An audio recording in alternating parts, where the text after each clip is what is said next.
Ok, vamos a orar ya. ¿Cerramos la puerta, Jaime?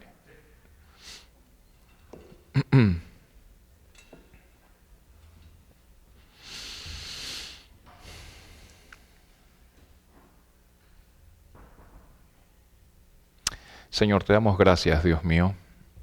Gracias por permitirnos estar aquí una vez más. Gracias, Dios mío, porque tenemos la libertad de poder compartir tu palabra, Señor, de manera clara. Dios mío, es un regalo que nos ha dado Dios y que muchas veces, Señor, no consideramos. Gracias, Señor, por la oportunidad, Señor, de poder abrir la Biblia, de poder leerla, aprenderla, Señor, de poder escucharla, Dios mío. Gracias, Señor, por ese privilegio, Dios, sabiendo que en muchos lugares del mundo, Señor, no pueden, Señor, hacerlo. Gracias, Dios mío, por esta iglesia, Señor, que si se mantiene, Señor, se mantiene en ti y por ti, Dios. Por tu gracia, Señor, y tu misericordia, Dios mío. Gracias, Señor, por la bendición de entregarnos, Señor, de poder grabar los estudios, Señor, y llegar a otros también. Te pedimos, Señor, por este día, te pedimos que nos bendigas y que nos llenes de tu Espíritu Santo, Señor. Y que hoy, este día, Señor, todo, Señor, lo que hagamos sea con el único fin, Señor, de glorificar tu nombre. En tu nombre, Cristo Jesús. Amén. Muy bien. Segunda de Samuel, capítulo 23. Segunda de Samuel, capítulo 23. Ya, como ya saben, estudiamos la Biblia aquí libro por libro, capítulo a capítulo, versículo a versículo, ¿no? Con el fin, pues, de que cada uno de nosotros podamos ser instruidos, fortalecidos en las cosas de nuestro Dios. Ya a punto de terminar. Muchas cosas han pasado en el transcurso de los meses. Creo que lo he compartido también, ¿no? En el transcurso de las semanas también. Y las pruebas están allí, ¿no? Las batallas están allí, pero damos gracias a Dios de que podemos fortalecernos, pues, a través de su palabra preciosa, ¿no? Segunda de Samuel 23, entonces, un capítulo más para culminar, ¿no? El libro de Samuel, ¿no? De manera completa, pues, un capítulo más, ¿no? Aquí en capítulo 23, lo que vamos a ver entonces es prácticamente el último salmo de David. Vamos a leer entre los versículos 1 al 4, ¿ok? Segunda de Samuel 23, 1 al 4. Escucha lo que dice. Estas son las palabras, dice, postreras de David. Dijo David, hijo de Isaí. Dijo aquel varón que fue levantado, dice, en alto, el ungido de Dios de Jacob, el dulce cantor de Israel. El Espíritu de Jehová, dice, ha hablado, dice, por mí. Y su palabra, dice, ha estado en mi lengua. El Dios de Israel ha dicho, me habló la roca de Israel. Habrá un justo que gobierne entre los hombres, que gobierne, dice aquí, en el temor. Escucha bien, en el temor de Dios. Será como la luz, dice, de la mañana, como el resplandor del sol en una mañana sin nubes, como la lluvia que hace brotar la hierba de la tierra. Estas no fueron de ninguna manera, pues, las palabras que David habló en su lecho de muerte, sino que más bien fueron aquellas que expresaron, podríamos decir, no al momento de leer, que yo creo que nos damos cuenta de eso, expresaron su corazón, ¿verdad? Aquellas que expresaron lo que más deseaba, ¿no? Al final de sus días, al final de su vida, ¿no? Además de ser posiblemente también la última composición en donde, pues, en pocas palabras, pero llenas de significado, como lo estamos leyendo, reconoce los beneficios de Dios, ¿no? Además de confesar también sus pecados, como lo vemos también aquí, ¿no? Y profesar su fe también. Y aquí podemos añadirle algo más, ¿no? Aquí estamos viendo que de alguna forma Él se consuela en el pacto también y anuncia la destrucción a los que no creen en Jehová, ¿no? Así que si analizamos estos primeros versos, si los analizamos, pues, con detenimiento, nos vamos a dar cuenta que son prácticamente un resumen de la vida de este hombre, de la vida de David, ¿no? Así que creo yo podemos de pronto en este estudio, ¿no? De manera muy, muy rápida poder analizar, pues. Primeramente menciona que fue hijo de Isaí, ¿no? Aquí, hijo de Isaí, dice él, ¿no? Y recordemos quién era Isaí, era un humilde granjero, ¿verdad? Lo que está haciendo entonces aquí es prácticamente un recordatorio acerca de su origen, pues, humilde. Él sabía lo importante que era permanecer en humildad. Él lo sabía, lo tenía por entendido. Y más aún con el ejemplo que alguna vez tuvo de parte de Saúl, un rey que empezó pues en humildad y que fue acabado por el orgullo, ¿no? Recordamos que estuvimos estudiando acerca de esto, ¿verdad? Aprendiendo acerca de esto. Empezó en humildad y fue acabado por el orgullo. Es tan importante, creo yo, y eso es definitivo, es tan importante no permitirnos olvidar quiénes somos, ¿no? Es tan importante no permitirnos olvidar quiénes somos realmente, de dónde venimos y por qué razón también se nos otorgó este precioso regalo, ¿no? Llamado vida, ¿no? A cada uno de nosotros. Debemos cada uno de nosotros proponer en nuestro corazón permanecer conscientes cada día y no permitirnos pues perder nuestra identidad en Cristo, ¿no? Nuestra identidad como cristianos, hijos de Dios. Deuteronomio 8, versículos 7 al 18, escucha lo que dice. Deuteronomio 8, 7 al 18 dice: porque Jehová tu Dios te introduce en la buena tierra, dice, tierra de arroyos, de aguas, de fuentes y de manantiales, que brotan en vegas y montes, tierra de trigo y cebada, dice, de vides, higueras y granados, tierra de olivos, de aceite y de miel, tierra en la cual no comerás el pan, dice, con escasez, ni te faltará nada en ella, tierra cuyas piedras, dice, son hierro, y de cuyos montes sacarás cobre, y comerás y te saciarás y bendecirás a Jehová tu Dios por la buena tierra, dice, que te habrá dado. Y luego dice: cuídate de no olvidarte de Jehová tu Dios para cumplir sus mandamientos, sus decretos y sus estatutos que yo te ordeno hoy. No suceda que comas y te sacies y edifiques buenas casas en que habites y tus vacas y tus ovejas se aumenten y la plata y el oro, dice, se te multipliquen y todo lo que tuvieres, dice, se aumente y se enorgullezca tu corazón. Y te olvides de Jehová tu Dios, que te sacó de tierra de Egipto, de casa de servidumbre, que te hizo caminar por un desierto grande y espantoso, lleno de serpientes ardientes y de escorpiones y de sed, donde no había agua. Y Él te sacó agua de la roca, del pedernal, que te sustentó con maná en el desierto, comida que tus padres no habían conocido, afligiéndote y probándote para la postre, dice, hacerte bien. Y digas en tu corazón: mi poder y la fuerza de mi mano me han traído esta riqueza. Sino que acuérdate de Jehová tu Dios, porque Él te da el poder para hacer las riquezas, a fin de confirmar, dice, su pacto que juró a tus padres, como en este día, dice la palabra del Señor. Regresando a David, entonces, lo primero que menciona una vez más es que es hijo de Isaí, un título que nos recuerda, pues, como ya lo mencionamos, sus humildes orígenes, ¿no? Además dice también en estos versos que fue un varón levantado en lo alto, dice aquí. Sin embargo, esto creo yo no hubiera sucedido si David no lo hubiera permitido. Si David no lo hubiera permitido así, en otras palabras, él se permitió ser levantado. Él se permitió ser levantado por las propias manos de Dios para poder descansar confiadamente en el Señor. Y así obviamente poder descansar también en ese título atribuido por él mismo. ¿Verdad? Él era consciente entonces que de toda la gloria, mejor dicho, le pertenecía a Dios, únicamente a Dios. Él era consciente que fue Dios mismo quien lo había puesto allí, ahora como rey, con un propósito divino. Además, en estos versos, David es mencionado también como el ungido de Dios de Jacob, ¿no? Recordemos que David fue ungido por Dios mismo. El Señor mismo lo ungió. Él no se ungió a sí mismo, ni fue hecho ungido por hombre alguno tampoco. Fue Dios mismo quien lo ungió. Él tenía de pronto el poder y la capacidad únicos de parte de Dios. Y ese fue, creo yo, en parte el secreto de su éxito. Que no fue él mismo quien estaba haciendo las cosas en sus propias fuerzas, que no fue alguien que le pidió hacer las cosas fuera de su voluntad, sino que él tenía un llamado. Fue Dios mismo quien lo ungió, y ahí estaba su seguridad. A pesar de todas las circunstancias difíciles que podía acarrear su vida, él tenía la seguridad de que Dios lo había llamado y Dios lo había levantado a hacer lo que tenía que hacer.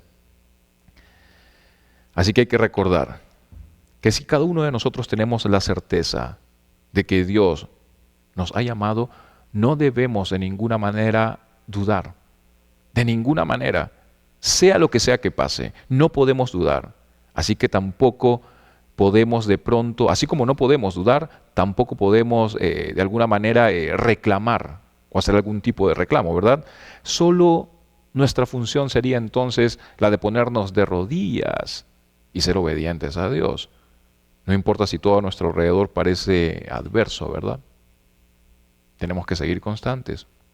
Nuestra convicción entonces y nuestra seguridad está puesta en aquel llamamiento. Y David sabía eso. Su seguridad estaba puesta allí. Al seguir la lectura nos damos cuenta también que David es mencionado como el dulce cantor de Israel, ¿verdad? Hay que recordar que David tenía un hermoso don. Él tenía un hermoso don incluso de elocuencia también y de expresión también delante de Dios, ¿no? Y esa expresión y elocuencia en sus escritos, como los salmos, nos demuestran pues que la vida interna de David era preciosa con Dios. Él tenía una vida interna realmente preciosa con Dios. Además dice David en estos versos, el Espíritu de Jehová ha hablado por mí, dice, lo que indica que David era consciente de la obra pues de inspiración divina expresada pues en sus palabras o en esas palabras a través de él, ¿verdad? Luego dice David también, ¿habrá un justo que gobierne entre los hombres que gobiernen el temor de Dios? Creo yo que esta es la clave para la justicia en la obra de cualquier líder. Esta es la clave, ¿no? En otras palabras, cuando los líderes gobiernan en el temor de Dios, ellos reconocen que un Dios de justicia va a revisar su labor.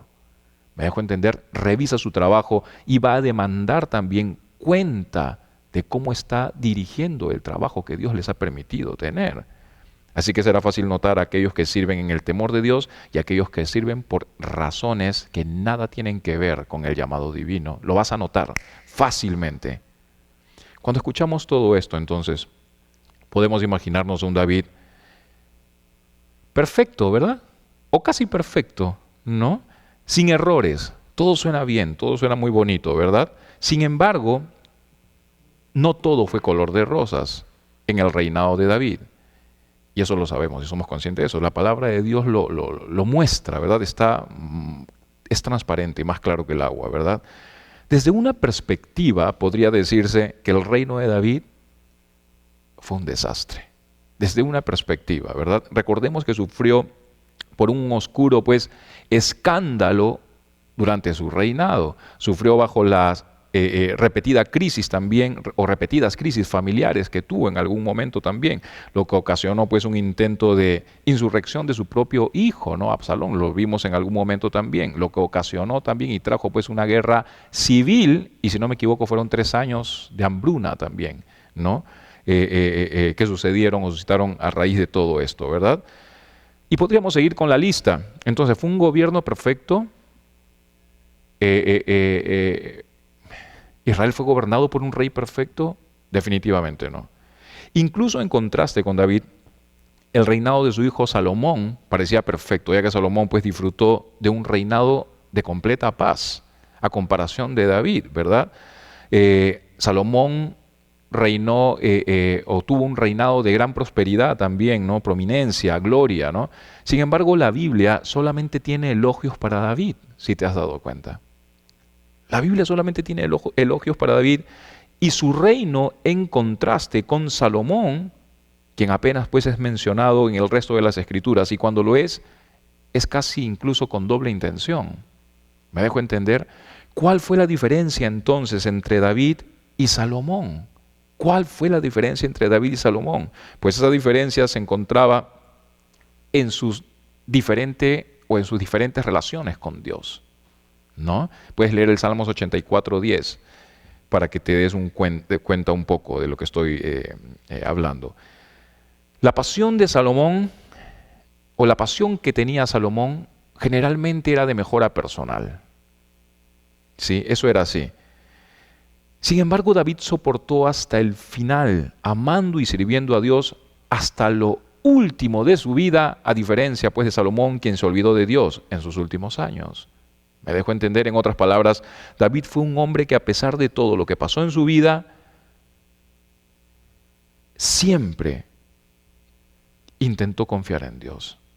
Jamás se separó de Dios y trató de cumplir con el ministerio que Dios le había dado, a pesar de todo lo que estaba pasando, que era tan difícil. Y de esto hablan los siguientes versos. Versículos 5 al 7. Aquí vamos a ver la confianza de David en el pacto de Dios. Dice, no es así mi casa para con Dios. Sin embargo, Él ha hecho conmigo pacto perpetuo, dice, ordenado en todas las cosas y será guardado, aunque todavía no haga el florecer toda mi salvación y mi deseo. Mas los impíos serán todos ellos como espinos arrancados, los cuales nadie toma con la mano, sino que Él quiere, dice, tocarlos. Se arma de hierro y de asta de lanza, y son del todo quemados en su lugar.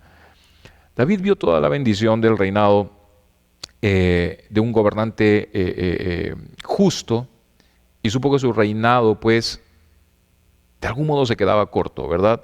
Tanto en justicia perfecta como en bendición total, vamos a decirlo así. Sin embargo, él sabía que este pacto perpetuo de Dios no estaba basado en la perfección suya.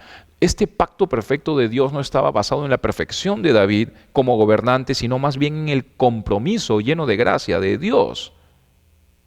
Era Dios y su propio pacto. Era un pacto perpetuo. Podríamos decir incluso que debido a su pecado y sus consecuencias, la luz de David, pues de algún modo se opacó, vamos a decirlo así, ¿ok? Se opacó conforme se acercaba incluso al final de su vida. Pero a pesar de que esa luz en David se opacó, nunca se extinguió. Jamás se extinguió. David brilló hasta el final. Y lo estamos viendo aquí ahora. Y es así como Dios reconoció ese pacto en David. Y es así como Dios reconoce ese pacto también con cada uno de nosotros. ¿Me dejo entender? ¿Qué quiero decir con esto? Pues que incluso en nuestros fracasos, así como David tuvo sus fracasos también, debemos entender que Dios quiere hacernos siempre brillar. Y si alguna vez brillamos y no lo estamos haciendo hoy, Dios quiere hacernos brillar nuevamente. Eso fue lo que Dios estaba de algún modo pactando o pactó con David, ¿verdad? Un pacto que estaba basado en esa fidelidad, en la fidelidad de Dios, ¿no? Sin embargo, David sabía que la obediencia era sumamente importante. Así que esta increíble relación con Dios fue la razón por la que David fue el rey más grande de Israel. Esta fue la razón. Y no solamente fue el rey más grande de Israel, sino que fue el ancestro también prominente de Jesucristo, ¿verdad? Eso fue así. Incluso el Nuevo Testamento inicia con estas palabras: libro de la genealogía de Jesucristo, hijo de David, hijo de Abraham. Mira lo que dice, libro de la genealogía de Jesucristo, hijo de David, hijo de Abraham. Imagínate. O sea, tremendo lo que el Señor le estaba permitiendo, ¿verdad, David? Sin embargo, hay algo que hemos venido repitiendo, ¿no?, durante varias semanas a la luz de las Escrituras. David no pudo haberlo hecho si no hubiera tenido un grupo de personas con esa misma fe. David no pudo haberlo hecho si no hubiese tenido un grupo de personas con ese mismo coraje. David no pudo haberlo hecho si no hubiera tenido o no hubiese tenido un grupo de personas con ese mismo compromiso. Y los siguientes versos van a mencionar a cada uno de ellos, ¿okay? Versículos 8 al 12. Estos son los nombres, de los valientes que tuvo David. José, Basebet, el Tacmonita, principal de los capitanes. Este era Adino el Esnita, que mató a 800 hombres en una ocasión. Después de este, Eleazar, hijo de Dodo, Ahorita, uno de los 3 valientes que estaban con David, cuando desafiaron a los filisteos que se habían reunido allí para la batalla y se habían alejado los hombres de Israel. Este se levantó y hirió, dice, a los filisteos hasta que su mano se cansó y quedó pegada su mano a la espada. Aquel día, dice, Jehová dio una gran victoria y se volvió el pueblo en pos de él tan solo para recoger el botín. Después de este, Sama, hijo de Age, Ararita. Los filisteos, dice, se habían reunido en Leí, donde había un pequeño terreno lleno de lentejas y el pueblo había huido delante de los filisteos. Él entonces se paró en medio de aquel terreno y lo defendió y mató a los filisteos y Jehová dio, dice, una gran victoria. Entonces, David no era nada sin sus valientes y ellos no eran nada sin David. Me dejo entender en un sentido. Estos hombres aquí mencionados no empezaron necesariamente como hombres valientes, ¿verdad? Muchos de ellos eran algunos hombres angustiados, endeudados e inconformes también, que siguieron pues a David en la cueva de Adulán. Eso lo vimos en 1 Samuel capítulo 22, ¿verdad? Hombres que vinieron a David cuando sus fortunas estaban en el nivel más bajo, en el nivel más bajo. Y el mismo David era considerado incluso como un rebelde forajido. ¿Ustedes recuerdan ello? Hombres que permanecieron fieles a lo largo de sus vidas. Hombres que siguieron fieles la causa, ¿verdad? Y siguieron fieles la causa incluso en su peor estado, incluso en su peor momento. Hombres a quienes luego pues se les atribuiría la gloria en la victoria, y yo creo que con legítima razón, ya que siempre estos hombres pues estuvieron allí en los peores y mejores momentos con David. Cuando estuve leyendo estos versos me puse a reflexionar en muchas cosas, especialmente en las dificultades que la Iglesia de Cristo ha tenido estos 2 últimos años alrededor del mundo, ¿no? Muchas iglesias han cerrado, muchos cristianos se han apartado de la fe, mientras que algunos otros han encontrado maneras de pronto más cómodas de seguir a Dios, dejando de lado pues cualquier sacrificio que tenga que ver con nuestro Señor Jesucristo, ¿verdad? Líderes y pastores que han claudicado en su llamado y andan ahora de pronto por allí deambulando libremente, no cumpliendo sus propios objetivos e incumpliendo los objetivos que Dios tenía predispuestos en sus vidas, ¿no?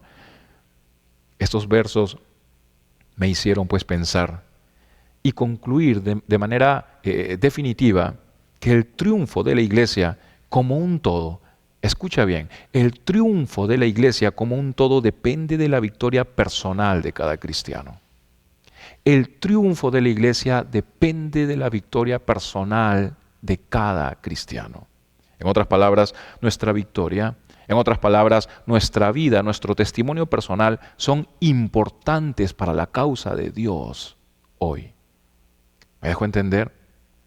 Por lo tanto, pues debemos tener en cuenta que la victoria de esta iglesia, nuestra iglesia, frente al mundo, dependerá pues de la victoria en tu vida y en la mía. Es así como funcionan las cosas. Es así, o eso sucedió exactamente, ¿no? Con David y sus valientes. Valientes de los cuales uno llamó mi atención. Ese fue Eleazar, hijo de Dodo. Este líder de los valientes de David fue famoso por permanecer con David en una famosa batalla donde, a pesar que tenía la mano cansada, como se menciona aquí, la mano cansada ya por la batalla, ¿verdad? Su espada quedó, dice, adherida a su mano. Su espada quedó adherida a su mano.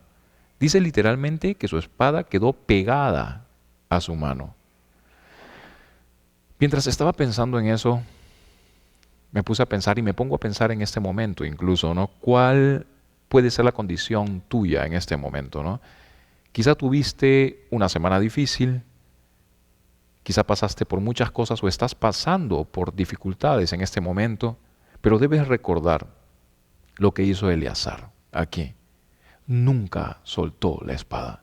Nunca soltó la espada. Y ya sabemos todos nosotros, ¿verdad?, que nuestra espada es la palabra del Señor, nuestra espada es la Biblia.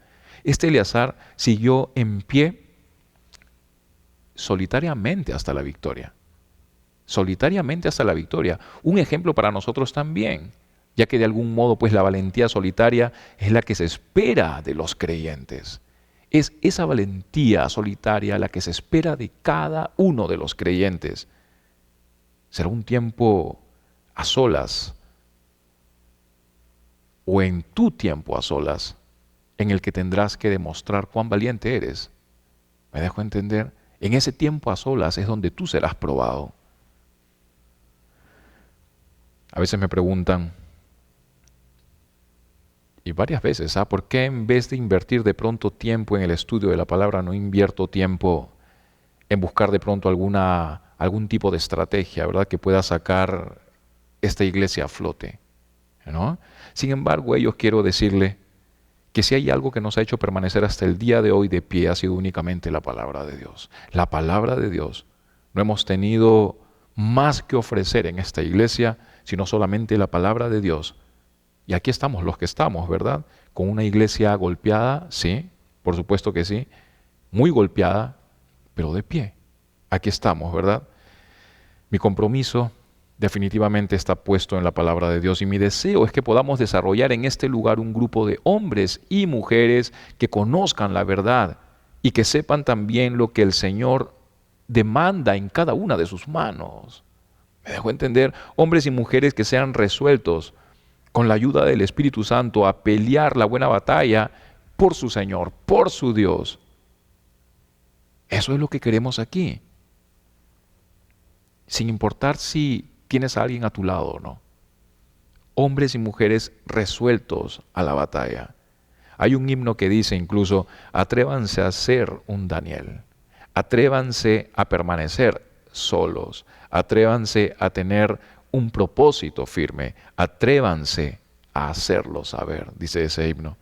Así que esta tarde les digo, atrévanse a ser un Eleazar. Atrévanse a ser un Eleazar y vayan y destruyan solos a los filisteos. No esperen en nadie, no esperen de nadie, vayan y destruyan solos a los filisteos. Y ya verán que cuando lo hagan, habrán otros en la casa que han ocultado definitivamente sus sentimientos, pero que cuando te vean a ti, van a salir al frente. Van a salir al frente, se pondrán abiertamente del lado del Señor, cuando te vean a ti. Otro valiente fue Sama, hijo de Age, ¿verdad, Ararita? Ese líder de entre los valientes de David se paró en medio de aquel terreno cuando otros huyeron.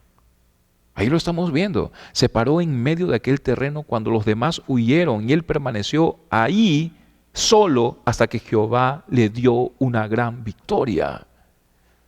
Dios le dio una gran victoria. Ahí estamos viendo otro valiente de David. Versículos 13 al 17 dice, y 3 de los 30 jefes descendieron y vinieron en tiempo de la siega a David en la cueva de Adulam. Y el campamento de los filisteos estaba en el valle de Refaín. David entonces estaba en el lugar fuerte. Y había en Belén una guarnición de los filisteos. Y David dijo con vehemencia, ¿quién me diera a beber del agua del pozo de Belén que está junto a la puerta? Entonces los 3 valientes irrumpieron por el campamento de los filisteos y sacaron agua del pozo de Belén que estaba junto, dice, a la puerta, y tomaron y la trajeron a David, mas él no la quiso beber, sino que la derramó para Jehová, diciendo, lejos sea de mí, oh Jehová, que yo haga esto. He de beber yo la sangre de los varones que fueron con peligro de su vida, y no quiso beberla. Dice, los 3 valientes hicieron esto, ¿verdad?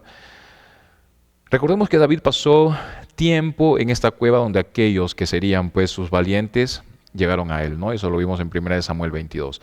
Así que este pasaje de algún modo describe algo que sucedió ya sea durante ese tiempo o tiempo después durante una batalla contra los filisteos cuando David regresó a la cueva de Adulam. Leemos aquí que David dijo con vehemencia, ¿quién me diera a beber del agua del pozo de Belén que está junto a la puerta? Lo que estaba expresando aquí David era un deseo nostálgico. Un deseo nostálgico por probar el sabor del agua de un pozo cercano al lugar donde creció. Sin embargo, en respuesta pues al anhelado deseo de David, el cual, una vez más, no fue una orden, ni siquiera una petición, sino solo un deseo en voz alta, vemos estos 3 valientes. Vemos estos 3 valientes inmediatamente ir a cumplir el deseo de David, tomando incluso grandes riesgos en sus propias vidas, ¿verdad? Y en respuesta a esto, David no la quiso beber.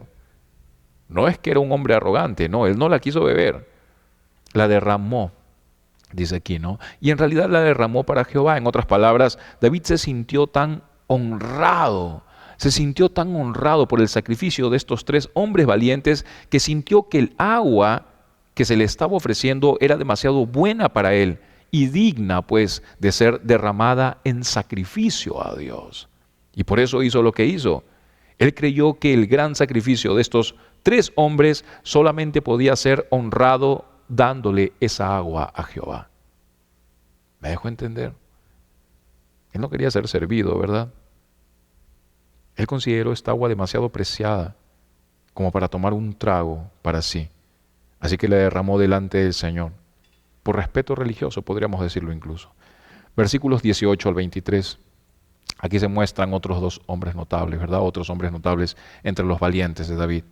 Y Abisai, hermano de Joab, hijo de Sarbia, fue el principal de los 30. Este alzó su lanza contra 300 a quienes mató y ganó renombre con los 3. Él era, dice, el más renombrado de los 30 y llegó a ser su jefe, mas no igualó a los 3 primeros. Después dice Benaya, hijo de Joiada, hijo de un varón esforzado, grande en proezas de Capsel. Este mató a 2 leones de Moab. Y él mismo, dice, descendió y mató a un león en medio de un foso cuando estaba nevando. También mató, dice él, a un egipcio, hombre de gran estatura, y tenía el egipcio, dice, una lanza en su mano, pero descendió contra él, dice, con un palo, y arrebató al egipcio la lanza de la mano y lo mató con su propia lanza. Esto hizo, dice Benaya, hijo de Joiada, y ganó renombre con los 3 valientes. Fue renombrado entre los 30, pero no igualó a los 3 primeros. Y lo puso David como jefe de su guardia personal. Versículos 24 en adelante dice, y aquí vemos una lista, ¿verdad?, de los valientes de David.